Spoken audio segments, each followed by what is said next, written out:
I guess my first question for you here is, what is the impact that this continued escalation is going to have on Germany and have on Europe?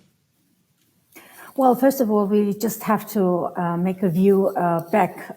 Since the war began a year and a half ago, Germany and the Western states have continuously expanded their military support for Ukraine in both quantity and in quality. Germany comes right after the US with the military aid for Ukraine.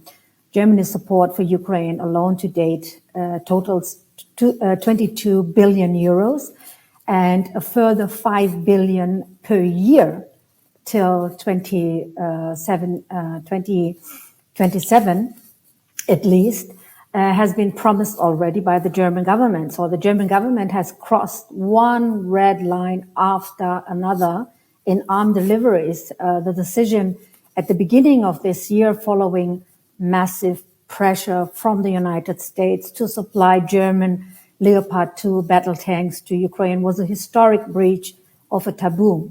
And however, NATO countries are supporting Ukraine not only with weapons, but also in particular through massive training of Ukrainian soldiers on these weapons here on German soil by Americans and intelligence cooperation. So this shows that Germany and its NATO allies are de facto belligerents in this proxy war. And the German government is currently considering supplying the so-called Taurus cruise missiles to Ukraine.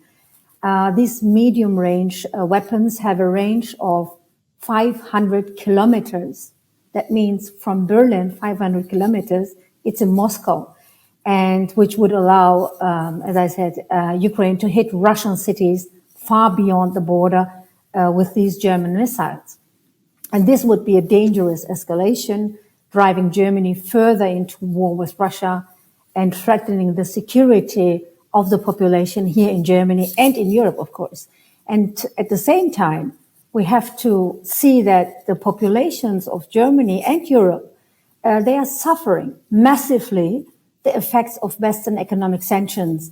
The sanctions have clearly failed to achieve their goal, like the German Foreign Minister Annalena Baerbock last year said. What is the goal? The goal of the sanctions are to ruin Russia.